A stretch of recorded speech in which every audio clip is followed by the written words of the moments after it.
Бязвіз з краінаю, якая застаецца пад паветранымі абстрэламі. Ці гарантуе ліслівасць Лукашэнкі ў дачыненні Трампа, што ён не паўторыць лёсу Мадура або Хаменеі. І як чыноўнікі імітуюць грамадскія меркаванні захавання радыеактыўных адкідаў.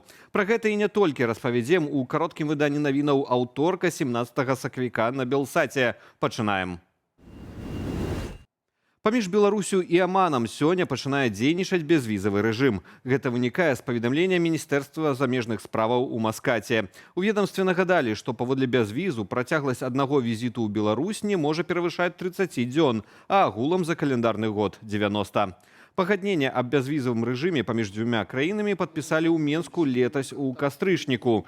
Гэта адбылося падчас візіту султана Аману Гайтама бін Тарыка Аль-Саіда ў беларускую сталіцу. Сёння гэтая арабская дзяржава, як і іншыя ў рэгіёне, месціцца ў зоне баявых дзеянняў пасля пачатку ваеннай аперацыі ЗША і Ізраілю супраць Ірану. Пад удары іранскіх дронаў трапілі і аб'екты ў Амане. Больш за 300 беларусаў ужо пакінулі гэтую краіну вывазнымі рэйсамі кампаніі «Белавія». Бязвізавай для беларусаў мае стаць яшчэ адна краіна. Напярэдадні Лукашенко падпісаў праект міжурадавага пагаднення з Таіландам аб узаемнай адмене візаў. Ці зрабілі ўжо такі самы крок улады ў Бангкоку, не паведамляецца. ЗША дабіваюцца адстаўкі прэзідэнта Кубы Мігеля Дыяз-Канэля. Пра гэта са спасылкаю на ўласнай крыніцы паведамляе «Нью-Йорк Таймс». Суразмоўцы выдання зазначаюць, што 65-гадовы Дыяз-Канэль – жорсткі праціўнік рэформаў у грамадска-палітычным і эканамічным жыцці краіны. А Дональд Трамп не выключае нават сілавога сцэнару. Я веру, што мне выпадзе гонар узяць Кубу, гэта будзе вялікі гонар. Захапіць Кубу ў якой-небудзь форме, вызваліць яе ці забраць. Думаю, я змагу рабіць з ёй усё, што захачу. Цяпер ЗША ладзяць фактычна эканамічную блакаду востраву і спынілі пастаўкі нафты. Напярэдадні Куба пагрузілася ў цемру. Электрычнасць знікла адразу на ўсім востраве. Без святла засталіся каля 10 мільёнаў чалавек. На фоне паліўнага і эканамічнага крызісаў унутры краіны выбухаюць пратэсты. Лукашенко днямі пацвердзіў, што афіцыйныя Менск і Вашынгтон вядуць перамовы, у тым ліку пра вызваленне палітвязняў.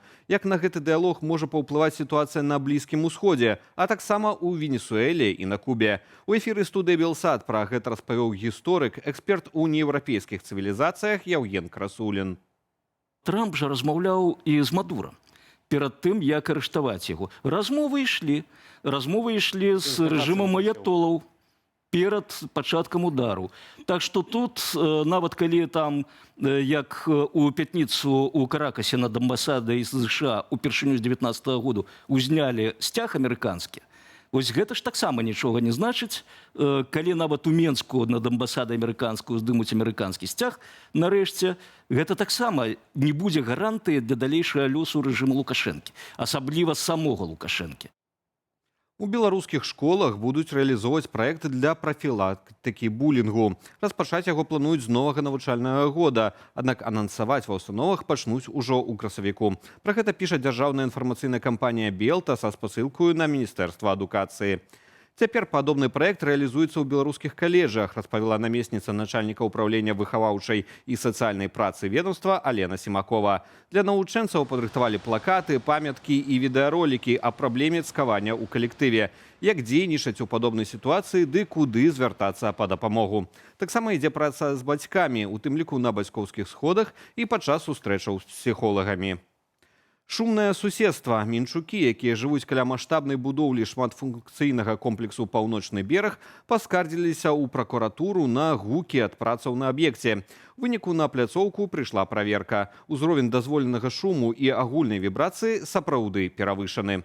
Супраць адказнай асобы будаўнічай арганізацыі, якая ўзводзіць аб'ект, склалі пратакол, а сам трэст абавязалі надалей сачыць за выкананнем санітарных нормаў. Пакуль жа шумныя працы на паўночным беразе цалкам спынілі. Эксперыментальны шматфункцыйны комплекс «Паўночны бераг» пачалі ўзводзіць летам 2023 года. Інвестарам выступае кампанія з Аб'яднаных Арабскіх Эміратаў. Будоўля плошчаю 9 квадратных кіламетраў размясцілася ў межах МКАД, праспекту Пераможцаў, вуліцы Арлоўскай і Цнянскага вадасховішча. Плануецца, што акрамя шчыльнай жылой забудовы у комплексе размесцяцца грамадскія аб'екты, у тым ліку міжнароднага значэння.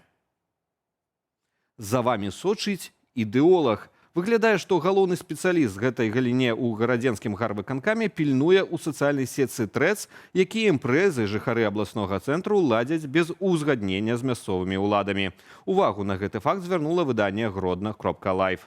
Адна з карыстальніц трэц зрабіла допіс, што плануе правесці ў сябе дома прагляд культавых рэкламных ролікаў мінулых гадоў. У каментары да яе прыйшоў галоўны ідэолаг гораду Алексей Апанович за ўвагаю: не забудзьцеся узгадніць усё з гарвыканкамам.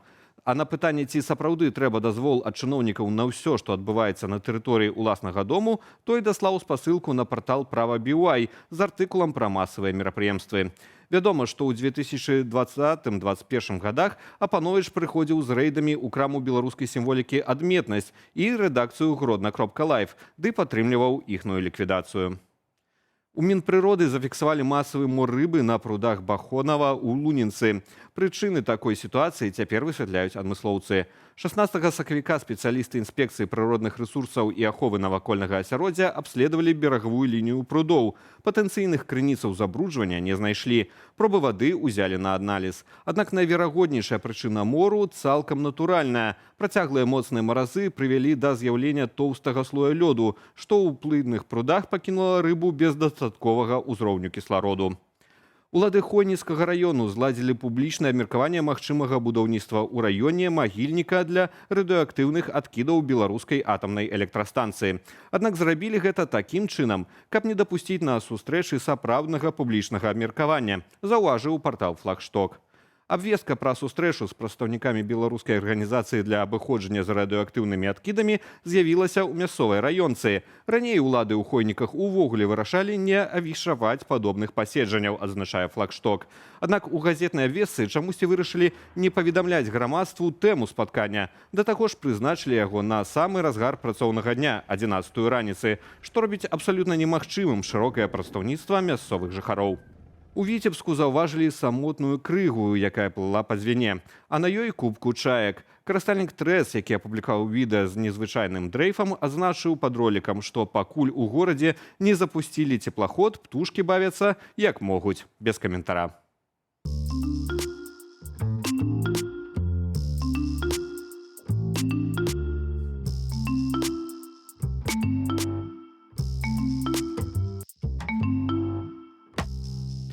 Больш навінаў чакайце ад маіх калегаў у вечаровых эфірах аб'ектыву і студыі Белсата о 20-й гадзіне па Менску. Заклікаю ставіць лайкі і пакідаць каментары пад гэтым выданнем у Ютубе. Яны дапамагаюць нам пашыраць праўдзівую інфармацыю. Аднак дбайце пра ўласную лічбавую бяспеку. Беражыце сябе і заставайцеся з Белсатам.